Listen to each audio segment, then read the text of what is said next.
2 मे 2026 रोजी दुपारी 12 वाजता 12वी कॉमर्स, आर्ट्स आणि सायन्सच्या मुलांचा 12वीचा रिझल्ट लागलेला आहे. ओके. सो आता रिझल्ट काही जणांच्या मनासारखा लागला, काही जणांच्या मनासारखं नाही लागला.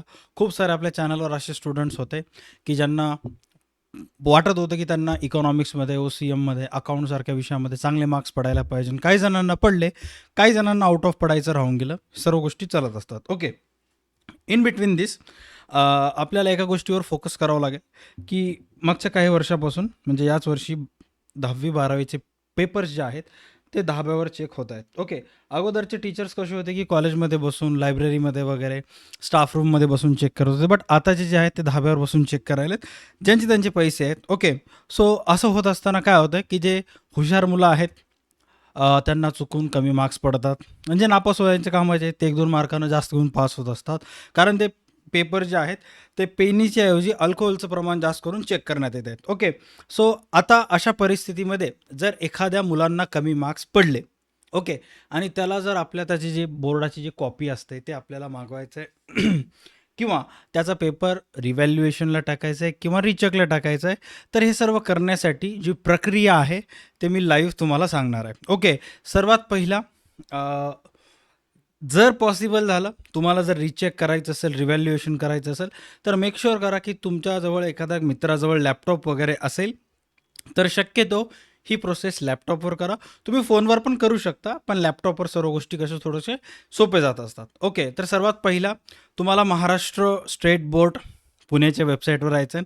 आल्यानंतर तुम्हाला सर्वात पहिला अशा पद्धतीचं काही दिसेल. मागच्या वर्षापर्यंत ही प्रक्रिया एकदम सोपी होती. यावर्षी ही जी प्रक्रिया आहे ती थोडीशी किचकट करण्यात आलेली आहे. ओके. सो कशा पद्धतीनं तुम्हाला तुमचे पेपर्स मागवता येतील ते आपण चेक करूयात. कारण लास्ट इयर जे आहेत ते तुमचे पेपर्स, तुमचा हॉल तिकीट नंबर आणि तुमचं आईचं नाव जर माहीत असेल तर कोणीही मागू शकत होतं. आता तसं नसणार आहे. आता पेपर फॉर्म भरत असताना जी मेल आय डी तुम्ही टाकलेली आहे ते मेल आय डी लागेल. जो नंबर टाकलेला आहे तो कंपल्सरी लागेल. म्हणजे फक्त त्याच विद्यार्थ्याला त्याचं कॉपी मागवता येणार आहे, दुसऱ्या विद्यार्थ्याला नाही. या गोष्टीबाबत मी आणखी थोडंसं शुअर नाही आहे. But give me just 1 minute of time. मी जस्ट चेक करून तुम्हाला सांगेन. ओके. सर्वात पहिला त्या वेबसाईटवर आल्यानंतर तुम्हाला असं सर्वात शेवटी खाली स्क्रोल करायचं आहे. तुम्हाला इथं विद्यार्थी लॉग इन दिसेल, राईट. ह्या विद्यार्थी लॉग इनवर क्लिक करायचं, स्टुडंट लॉग इन पोर्टल. आणि याच्यावर क्लिक केल्यानंतर तुम्हाला एक ऑप्शन येईल, इथे चेक करू शकता, की गुणांची पडताळणी, उत्तर पुस्तिकेचे छायाप्रत आणि उत्तर पुस्तिकेचे पुनर्मूल्यांकन, राईट. याच्यावर तुम्हाला क्लिक करायचं आहे. ओके. आता याच्यावर क्लिक केल्यानंतर तुम्हाला इथे 2 ऑप्शन दिसत आहेत. सर्वात पहिलं ऑप्शन तुम्हाला इथे दिसत आहे, की बाबा गुणांची पडताळणी SSC. हा जो ऑप्शन आहे हा 10वीच्या मुलांसाठी आहे. बाजूच्या ऑप्शनवर तुम्हाला क्लिक करायचं आहे, गुणांची पडताळणी SSC. All right. That's it. आता इथं आल्यानंतर काही काही स्टुडंट जे असतात अशा गोष्टीबद्दल थोडंसं ॲडव्हान्स असतात. म्हणजे जेव्हा 10वी-12वी चालू झाली होती त्यांनी स्वतःचं स्वतः महाराष्ट्र बोर्डाच्या वेबसाईटवर स्टुडंट लॉग इन केलं होतं. All right. अँड त्याचबरोबर स्वतःचं स्वतः त्यांचं एक अकाउंटसुद्धा आहे. सो आता मी इथं माझ्या एका क्लासच्या स्टुडंटचं ऑलरेडी याच्यावर अकाउंट तयार केलेलं आहे. जे की महाराष्ट्रातले खूप सारे मुलं जे आहेत ते स्वतःचं स्वतः अकाउंट्स तयार करत असतात, राईट. जर तुमचं ऑलरेडी अकाउंट असेल, ओके, याच्यावर, तर मग तुम्ही लगेच अप्लाय करू शकता. तुम्हाला काय करायचं तर सीट नंबर टाकायचं आहे तुमचं. मी सर्वात पहिले सीट नंबर टाकेन. Okay. If in case sir माझं काहीच अकाउंट नाही आहे तर कसं अकाउंट काढायचं मी सांगतो. ओके. सर्वात पहिला ज्यांचं ज्यांचं अकाउंट आहे महाराष्ट्र बोर्डाच्या वेबसाईटवर त्यांनी तिथं येऊन तुमचा सीट नंबर टाकायचा आहे.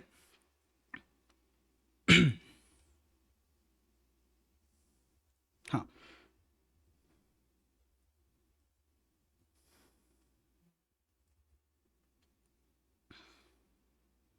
चलो. मी इथं स्टुडंटच्या ह्याच्यावरून ऑलरेडी लॉग इन वगैरे केलेलं आहे, राईट. जे क्लासच्या स्टुडंट आहे त्याच्या ह्याच्यावरून मी लॉग इन केलेलं आहे. आता इथं आल्यानंतर मला काय करायचं आहे, इथं काही विषयाची नावं वगैरे दिसतात, राईट. व्हेरिफिकेशन अप्लाय नाववर क्लिक करायचं आहे. अप्लाय नाववर क्लिक केल्यानंतर इथं तुम्हाला 3 ऑप्शन्स त्यांनी देतात.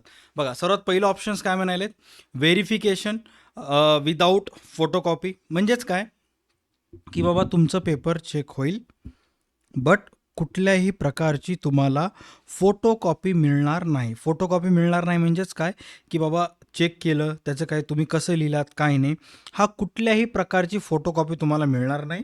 नंतर आहे व्हेरिफिकेशन विथ फोटोकॉपी, ज्याच्यामध्ये तुम्हाला या 400 रुपयेमध्ये फोटोकॉपीसह गुणपडताळणी, मी झूम करून तुम्हाला शो करण्याचा प्रयत्न करतो, इथं चेक करा. व्हेरिफिकेशन विथ फोटोकॉपी म्हणजेच काय, ज्याच्यामध्ये तुम्हाला तुमचं जो पेपर चेक करण्यात आलेला आहे त्याची एक कॉपी तुम्हाला मिळते. ऑल राईट, आता सर्वात पहिले आपल्याला व्हेरिफिकेशन विथ फोटोकॉपीवर क्लिक करायचं आहे. आता याच्यावर क्लिक केल्यानंतर खाली येऊन तुम्हाला करायचं आहे नेक्स्ट. नेक्स्टवर क्लिक केल्यानंतर इथं तुम्हाला शो करेल की बाबा कोणत्या कोणत्या सब्जेक्टचे कॉपीज तुम्हाला मागवायचे आहेत. ओके, सो आपल्याला या स्टुडंटचं इकॉनॉमिक्सवर मागवायचं आहे अँड त्याच्यानंतर OCMचं मागवायचं आहे, कारण या स्टुडंटला डाऊट आहे की या 2 विषयामध्ये कदाचित तिला कमी मार्क्स पडले असतील, त्याच्यामुळे 2 विषयावर आपण क्लिक केलं. राईट, आणि ह्या 2 विषयावर क्लिक केल्यानंतर 800 रुपये ते तुम्हाला शो करत आहे. नेक्स्ट करायचं. आता नेक्स्ट केल्यानंतर इथं तुम्हाला 3 ऑप्शन्स ते शो करतात. काय काय ऑप्शन शो आहेत बघा, की बाबा हे 800 रुपये पेड केल्यानंतर तुमच्या जवळचा जो बोर्ड ऑफचा ऑफिस आहे, जसं की मी असतो देगलूरमध्ये, बरोबर आहे, तर देगलूर किंवा नांदेड जिल्ह्यातले, लातूर जिल्ह्यातल्या सर्व जिल्ह्यातील लोकांना लातूर बोर्डामध्ये जाऊन कलेक्ट करायचं आहे. कोण उन्हात जात बसा, राईट. सरळ सरळ ईमेल डिलिव्हरी, म्हणजे तुमच्या मेल आय डीवर डायरेक्ट PDF टाकलं तर चालेल का? नाही. 800 रुपये द्यायला PDF साठी का? नाही. आपल्याजवळ लाईफ टाईमपर्यंत असली पाहिजे ना तो कॉपीज, राईट. मग होम डिलिव्हरीला, स्पीड पोस्टला क्लिक करायचं, ज्याच्यामुळं तुम्हाला ते जे वस्तू आहेत, जे पेपर्स आहेत, तुमच्या ॲड्रेसवर येतील. Just 1 second.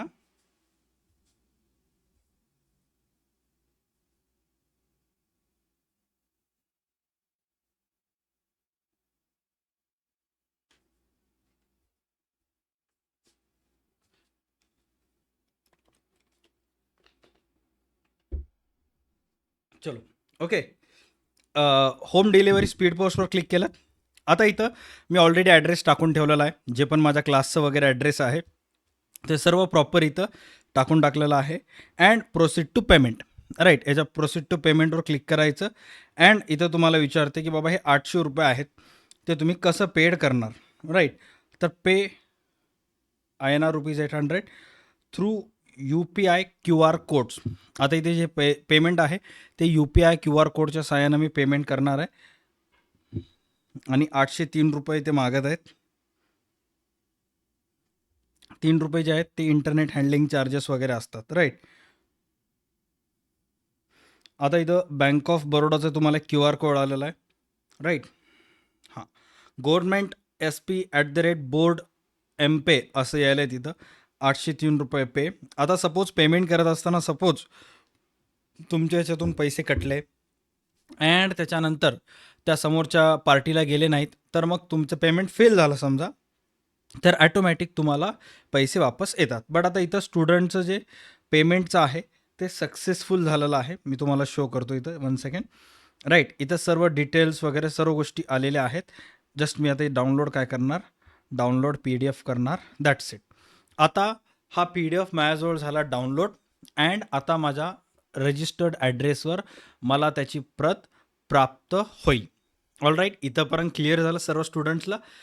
बेसिक आहे, फक्त आम्ही अकाउंट त्याच्यावर तयार केलं. आता मला आणखी एका स्टुडंटचं मागवायचं आहे, बट ज्याचं अकाउंट जे आहे ते मी बोर्डाच्या वेबसाईटवर तयार केलं नव्हतं, म्हणजे स्क्रॅचपासून आत्तापर्यंत कोणीच तयार केलेलं नाही आहे. असं जर तुम्ही जर असाल तर मग तुम्ही वापस तयार करू शकता. सर्वात पहिले हा जो PDF आहे हा मी माझ्याकडे डाउनलोड करून ठेवला, राईट.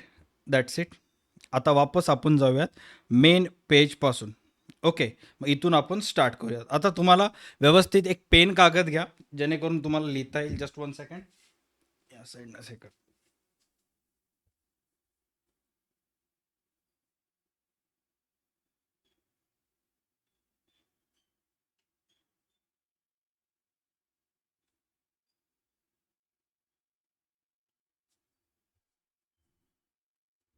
ओके, आता काही स्टुडंटचे डिटेल्स मी इथे टाकतो. सपोज तुमचं जरी अकाउंट नसेल, ओके, आपल्या क्लासचं एक स्टुडंट आहे ज्याला आउट ऑफ मार्क्स आलेले आहेत बुक किपिंग अँड अकाउंटन्सीमध्ये, बट त्याला त्याचं पेपरची कॉपी मागवायची आहे. ओके, तर सर्वात पहिला मी काय करतो, ट्राय करतो की ॲज अ टीचरच्या नंबरवरून मागवता येतात का. ओके, म्हणजे माझं स्वतःचं एक त्याच्यावर त्याचं क्रेडेन्शियल्स वापरून मी अकाउंट तयार करण्याचा प्रयत्न करतो. ओके. गुणांची पडताळणी बघा, आता तुम्ही फक्त लक्ष ठेवा, मी स्क्रीनवर कुठं कुठं जाता येते. सर्वात पहिले मी मेन बोर्डवरच्या वेबसाईटवर आला. राईट, बोर्डाच्या वेबसाईटवर आल्यानंतर विद्यार्थी लॉग इनवर क्लिक करायचं. गुणांची पडताळणी उत्तर पुस्तिकेचे छायाप्रत याच्यावर क्लिक केलं. त्याच्यानंतर यायचं गुणांची पडताळणी HSCवर, जो की इथं सेकंड ऑप्शन तुम्हाला दिसत आहे 12वीचं. याच्यावर क्लिक केल्यानंतर आता इथं अगोदरपासून अकाउंट नाही आहे, तर इथं तुम्हाला एक ऑप्शन येते, जे की ऑप्शन आहे don't have an account yet registration. म्हणजे तुमचं जर अकाउंट नसेल तर तुम्ही काय करा, रजिस्टर्ड करा. ठीक आहे बाबा, रजिस्टर्ड करूया, डोंट वरी, त्याच्यामध्ये काय इश्यू नाही आहे. रजिस्ट्रेशनवर क्लिक करायचं. रजिस्ट्रेशनवर क्लिक केल्यानंतर सर्वात पहिले ते तुम्हाला तुमचं मोबाईल नंबर मागतात, सॉरी सीट नंबर मागतात. तर आता इथं ज्याचंही तुम्हाला पेपर मागवायचं आहे, हे कोणासाठी आहे, ज्यांना अकाउंट आणखी तयार केलं नाही त्यांच्यासाठी. ऑलराईट. हां. तर सर्वात पहिला इथं त्याचा सीट नंबर टाकून टाकायचं. हा स्टुडंट ऑनलाईन क्लासचा असल्यामुळं आपल्याला सर्वात पहिले त्याचा सीट नंबर इथं टाकायचा आहे.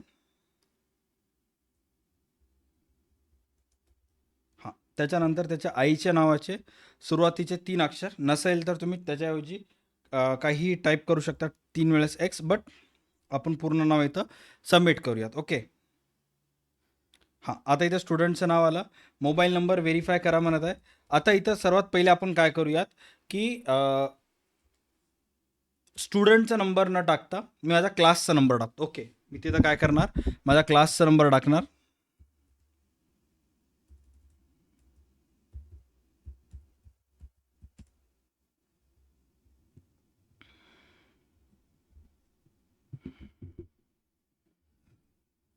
जस्ट आपण चेक करूयात की आपला नंबर टाकल्यानंतर, म्हणजे विदाऊट स्टुडंटचा नंबर टाकल्यानंतर काही येईल का.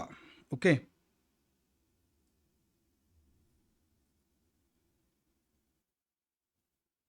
यस, आलेला आहे. स्टुडंटचा नंबर टाकणार नाही, बट मी माझं क्लासचा नंबर टाकला, सो तिथं आलेला आहे. असं नाही की स्टुडंटचाच नंबर टाकावा लागेल. ओके. त्याच्यानंतर मेल आय डी टाका. जोही व्यक्ती तो मागवत आहे, सरळ सरळ त्याच्या नावाची मेल आय डी टाकून टाकायची. मेल आय डी मी टाकून टाकतो, जस्ट 1 सेकंड. काही गोष्टी पब्लिकली हे करायचे नसतात, त्याच्यामुळं मी थोडंसं लपवाईल. ओके. त्याच्यामध्ये असं काही नाही आहे.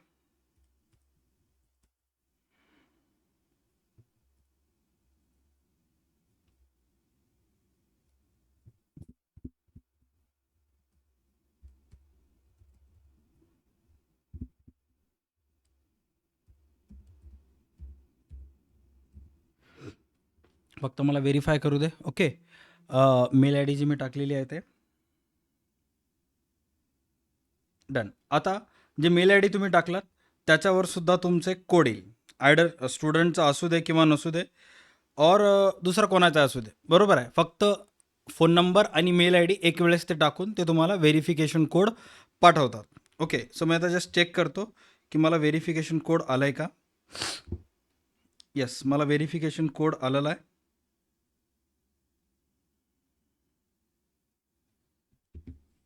मेलवर.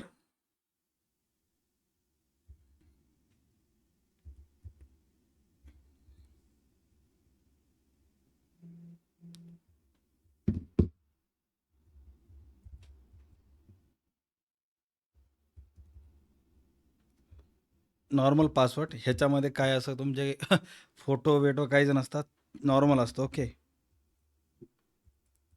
डन. हे झालं स्टुडंटचं अकाउंट तयार. ओके. Sign in. बस आता इथं स्टुडंटचा सीट नंबर टाकायचा आहे, जे पण आपल्या त्या स्टुडंटचं सीट नंबर होतं. ओके. आता इथं तुम्हाला म्हणजे असं दाखवायचं नाही, असं काही नाही. सीट नंबर आणि पासवर्ड मी दाखवू शकतो, त्याच्याबद्दल असं काही नाही आहे. ओके. सर्वात पहिले मी सीट नंबर टाकून टाकतो तिथं स्टुडंटचं, जो की आहे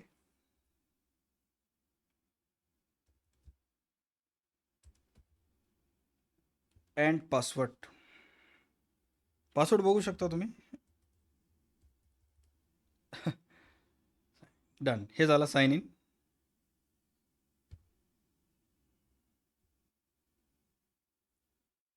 ॲड्रेस आता बघा, सर्वात पहिले तुमचं नाव वगैरे टाकलं, स्टुडंट पोर्टल लॉग इन केलं, तुमचं नाव, फोन नंबर आणि मेल आय डी टाकून, त्याच्यानंतर मग सेम मेल आय डी टाकून सेम युजर नेम म्हणजेच तुमचा हॉल तिकीट नंबर आणि पासवर्ड जे तुम्ही तिथं ऑलरेडी टाकलात, पासवर्ड टाकून तुम्हाला सर्वात पहिले काय करायचं आहे, लॉग इन करायचं आहे. लॉग इन केल्यानंतर त्यांनी तुम्हाला सर्वात पहिले विचारतात की बाबा ॲड्रेस टाका. ॲड्रेस का? कारण तुम्ही जर कॉपी मागवलं तर त्या ॲड्रेसवर येईल. आता इथं सर्वात पहिले मी काय करतो, ॲड्रेस टाकतो आपल्या क्लासचं. Yes, Sharadanagar near DA2 academy. Okay, त्याच्यानंतर नांदेड. आपला क्लास जो आहे तो नांदेड डिस्ट्रिक्टमध्ये आहे, त्यामुळे तुम्ही नांदेड सर्च करतो. ओके, हे आलं नांदेड. ऑप्शनमध्ये सिटी देगलूर. देगलूर. ओके, पिनकोडला टाकून टाकतो मी 431717.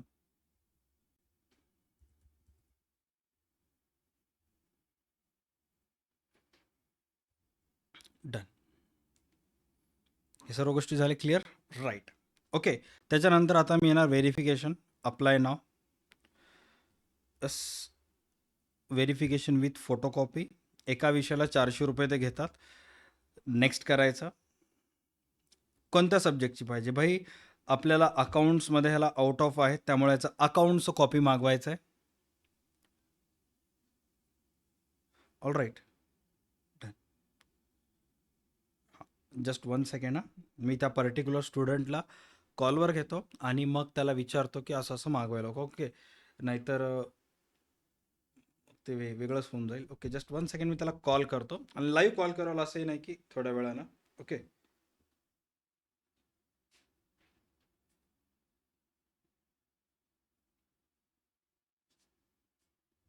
हॅलो. बेटा, माझा आवाज ऐकू येतोय तुला? सूरज शेडके ना? हां, शेकडे. सूरज, एक काम ऐक, आता तिथं मी तुझं कॉपी मागवायलो बोर्डाच्या वेबसाईटवरून, तर तिथं तुझं नंबर टाकला गेला तरी, माझा नंबर टाकला तरी मागवता येत आहे. ओके, मागवलं तर चालेल का? म्हणजे काही इश्यू नाही ना?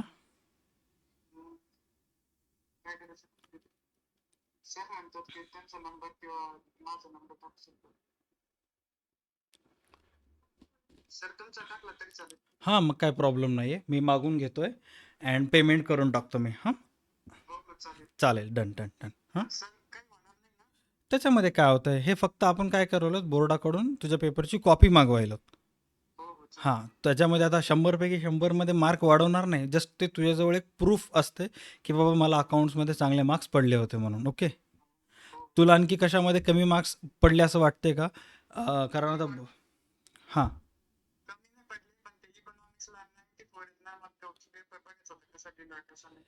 चालते. मी इकॉनॉमिक्सचं सुद्धा काय करतो, कॉपी मग भेटते का लगेच ट्राय करतो. ओके, सर्वात पहिले अकाउंट्सचं मागून घेतो. Done done done. हो. हां, हे सर्व गोष्टी बोर्डाच्या हातामध्ये असतात, आपल्या हातामध्ये काहीच नसतात. ओके, बोर्ड स्पीड पोस्ट करते. आता स्पीड पोस्ट साधारणतः महाराष्ट्रातल्या कुठल्याही कुठून टाका, जास्तीत जास्त 3 दिवस लागतात. हां, त्याच्यामुळं आपल्या जो आता लातूर बोर्डातून देगलूरला यायला 3 दिवस लागतात. माझ्याकडे आल्यानंतर मी काय करेन, त्याचं PDF बनवून तुला शेअर करेन. चालेल. हां, रिव्हॅल्युएशनला काय करेन, मी तुझा पेपर, तुला इकॉनॉमिक्समध्ये कमी पडलेत ना, तर मी काय करेन, त्याला रिव्हॅल्युएशनला टाकेन. म्हणजे ते पहिले चेक करतात. नाही नाही नाही नाही, रिव्हॅल्युएशनचा अर्थ आहे की चेक पण करणं, कॉपी पण पाठवणं आणि मार्क वाढतील तर मार्क वाढवून देणं. असं तुला कमी मार्क्स पडतेत म्हणलास ना तू? नाही, ह्याचा नियम असा आहे की कमी करू शकत नाहीत त्यांनी, वाढलं तर वाढू शकतात. आपल्या फेवरमध्ये आहे हे नियम, कमी होऊ शकत नाही. मग त्या इकॉनॉमिक्सच्या वाटेला जाऊ नको ना, फक्त अकाउंटच हे कर ना. हां, चालेल, तसं करतो. चल चल, चालते. हां, कोण आहे तुझ्यासोबत? मम्मी आहे का पप्पा आहेत? दीदी आहे का? कॉंग्रॅच्युलेशन्स तुला, तुझ्या सर्व फॅमिलीला. आता इथून पुढे पण असाच चांगला अभ्यास कर. हां, डन डन डन. चलो, ओके, हो.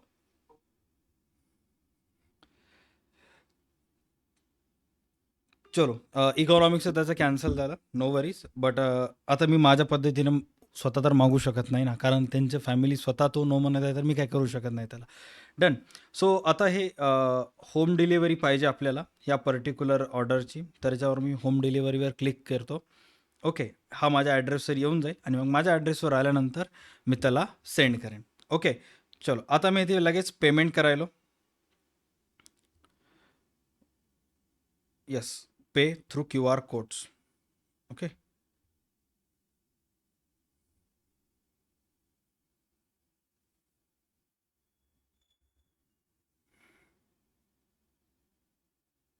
डन. 403 रुपये घेतले.